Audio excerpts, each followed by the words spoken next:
Today on Hearts of Heroes, remnants of a hurricane make it up the East Coast. There will be multiple residents with people on their roofs, with people trying to get out of house, on tables. Leaving parts of Philadelphia in a flooded chaos. It felt like a sinking ship. It wasn't anything that we ever expected was going to happen. Plus, a tropical storm leaves a man sinking in his vehicle. First responders perform a rescue they'll never forget. All I thought was, I got someone trapped in the vehicle. We need to get this person out. These heroes' only goal is to save lives.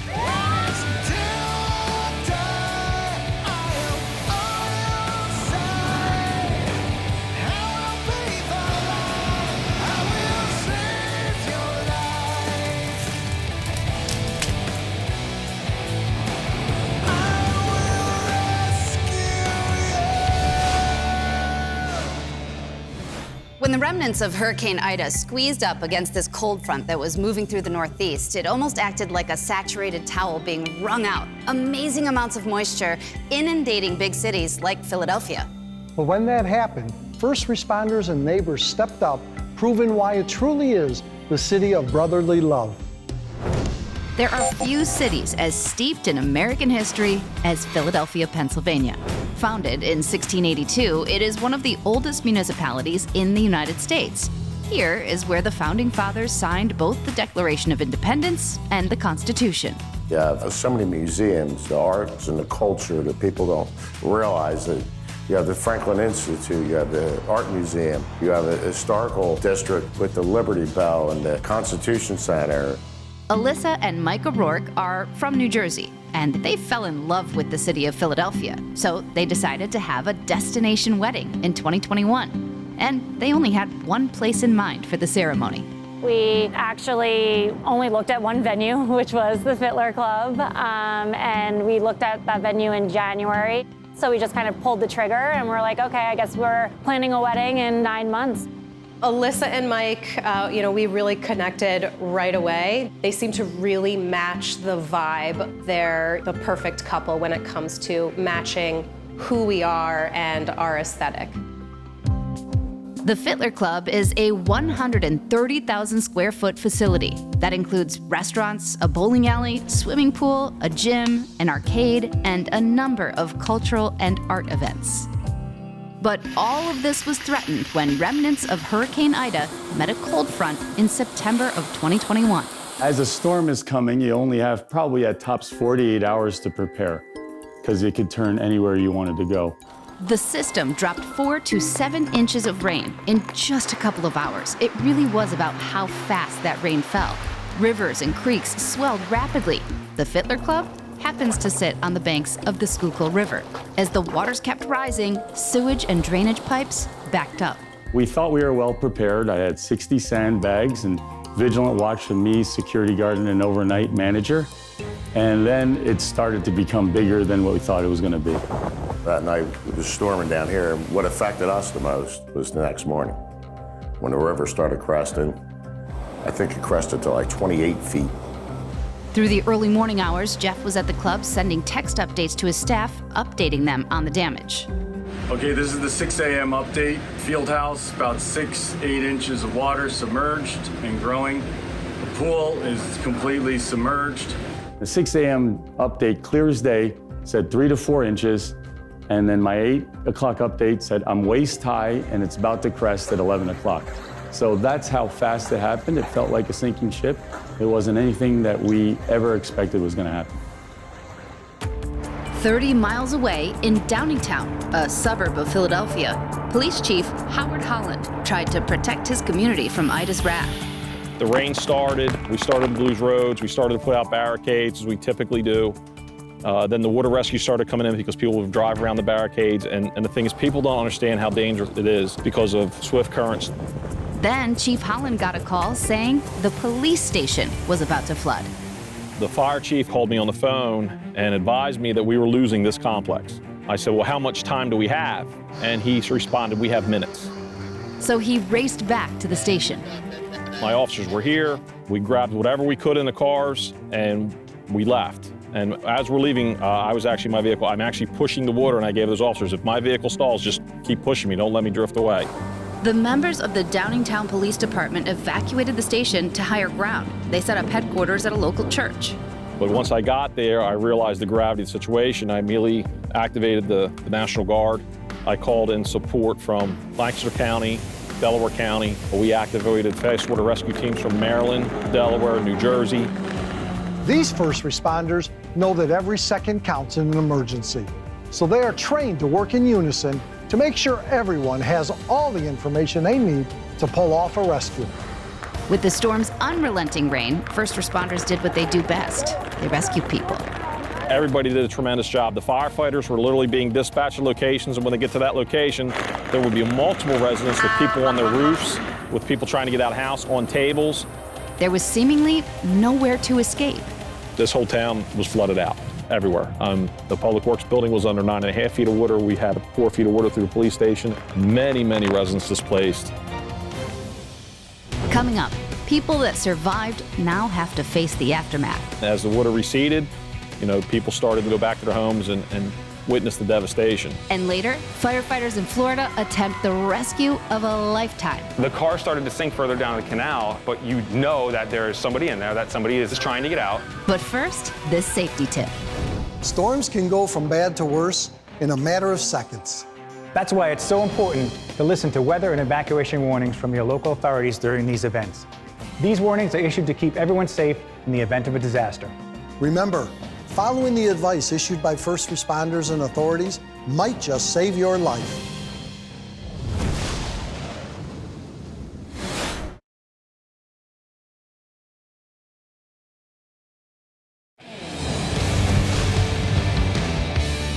In September 2021, what was left of Hurricane Ida squeezed against a cold front right over some of the most populated cities in our nation. Philadelphia had a record amount of flooding, leaving people stranded and buildings underwater. Downingtown Police Chief Howard Holland knew that the situation was dire, so he called in help from the National Guard. What people have to understand, it takes time for those resources to get here because they're experiencing inclement weather too that's going to impact their travel time. While Downingtown first responders waited for backup to arrive, they still went to work and helped those that needed emergency assistance. Anytime we were dispatched to a particular location, once they got there, they were noticed there were multiple people to be rescued. They were on the roofs, they were on tables on the second floor. Finally, they got backup. The National Guard arrived. Like all heroes, these first responders put their own safety on the line in order to help those in peril. And the results were nothing less than miraculous. After that pouring hours of rain, the flooding ebbed. We had over 200 evacuations at that command post, and then as the water receded, people started to leave and go back to their homes and witness the devastation.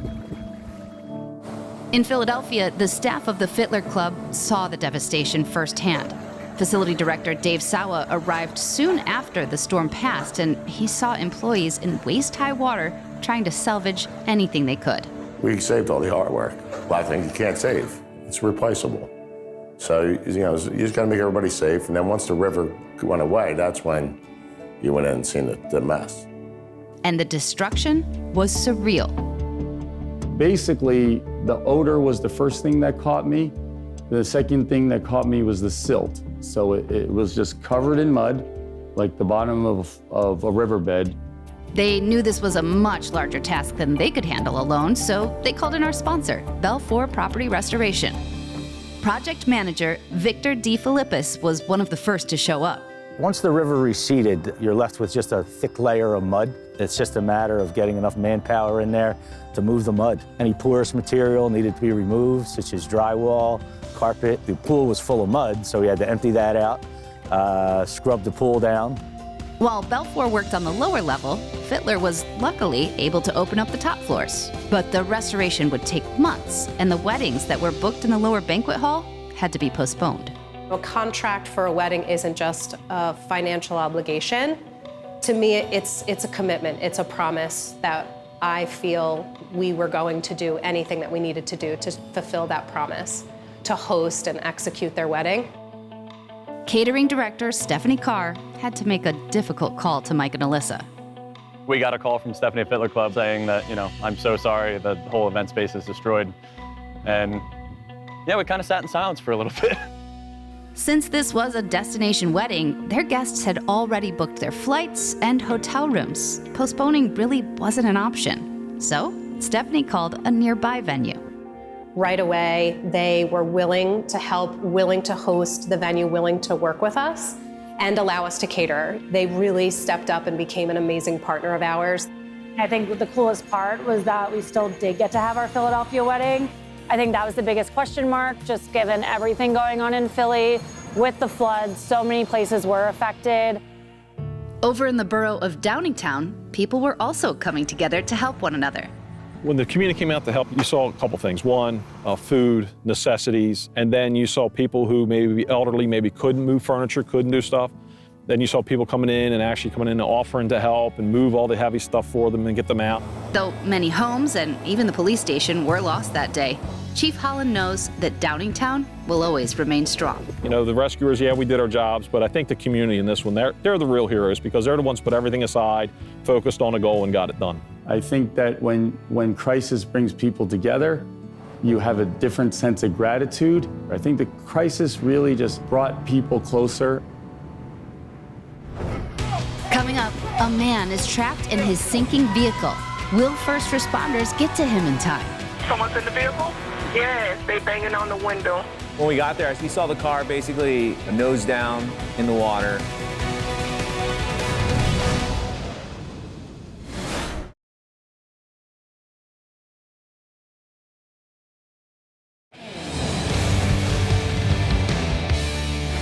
When hurricanes and tropical storms hit, you can get wind, you can get rain, storm surge, tornadoes, and of course, flash flooding. And it can all cause immense damage, not to mention the immediate danger to people's lives.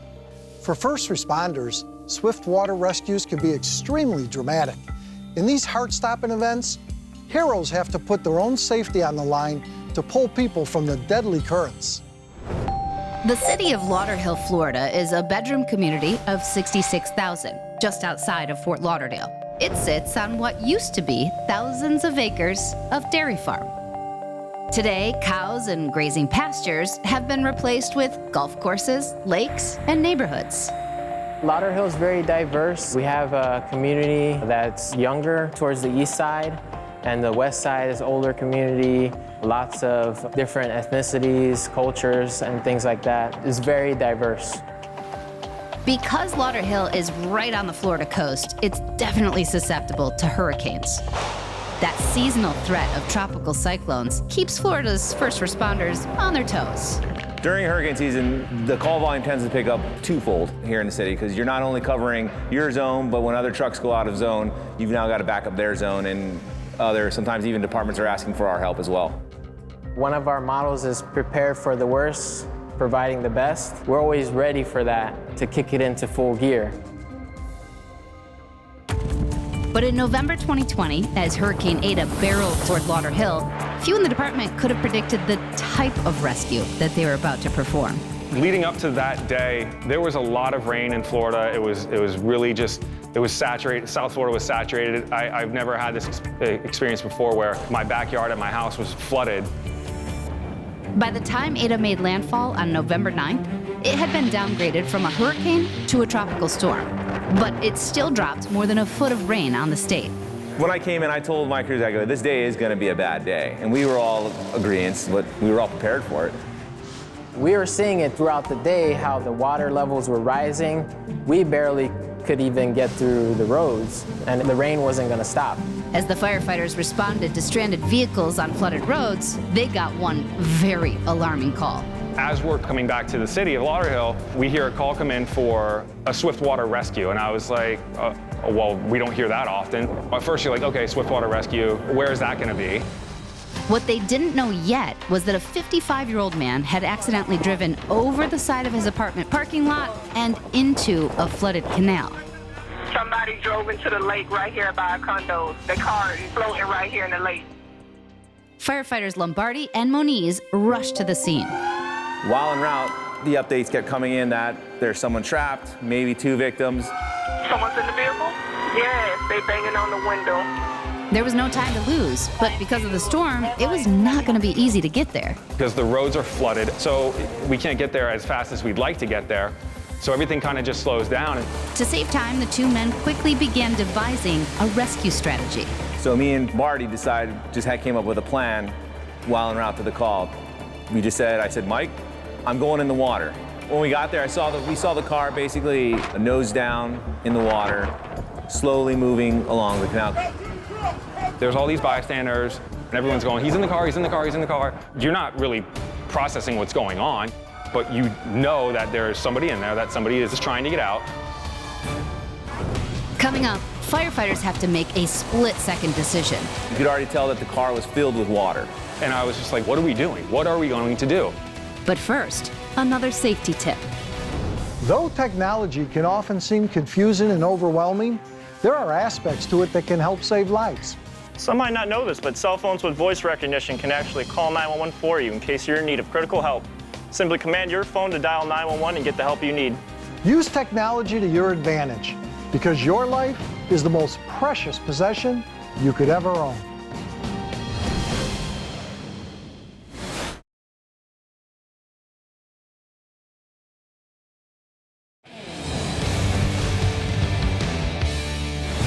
In November of 2020, Tropical Storm Eta was pounding the Florida coast with up to 14 inches of rain.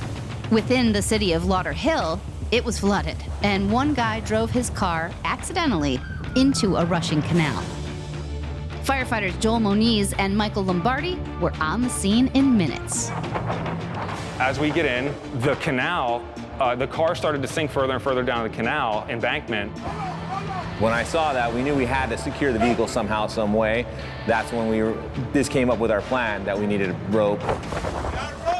I threw it over to someone, a bystander, who wrapped it around a tree. Putting their own safety aside, Lombardi and Moniz made their way out to the sinking vehicle. All I thought was, I got someone trapped in the vehicle. We need to get this person out. The two men tied the rope to the car, and that would keep it from floating away. At the same time, Good Samaritans rallied to help. There was like 10 people on shore that were all in unison trying to pull this car up to prevent it from going down further. Meanwhile, firefighter and paramedic Stephen Rivera heard the call that there was a swiftwater rescue in progress. Once we heard the updates that our partners were in the water, that's when the regular stress becomes super stress. We gotta go, we gotta get there, because they need help. As Rivera arrived, firefighters Moniz and Lombardi were desperately trying to get the man out of the sinking vehicle, but all the doors and windows were locked. Now, you could already tell that the car was filled with water. I was looking at Joel, and I was just like, what are you gonna do? What are we doing? What are we going to do? Luckily, Joel had a special tool called a center punch that's designed to break out car windows. That's another one, but...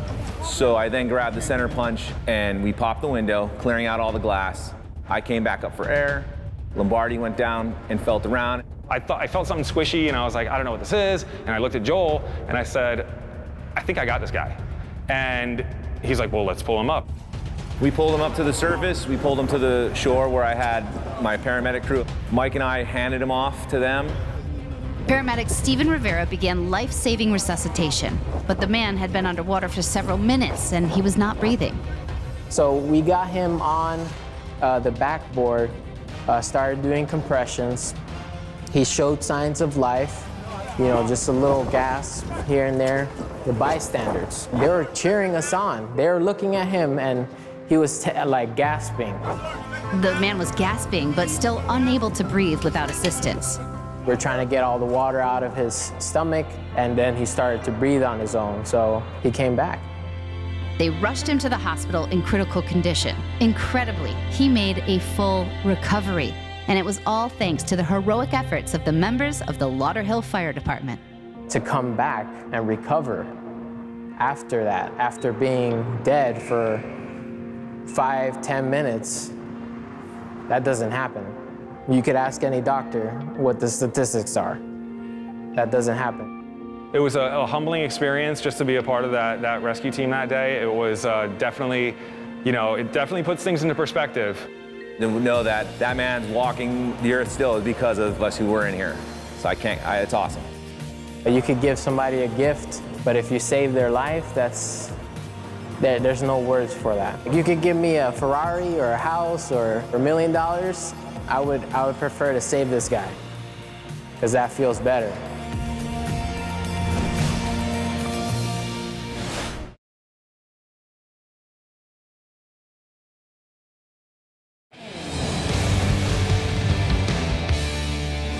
Now, whether it's firefighters, police, or paramedics, I know that I'm grateful, you're grateful. We really all should be grateful for these brave men and women. These are the people who are always trained and prepared whenever a disaster strikes. We'll see you next time on Hearts of Heroes.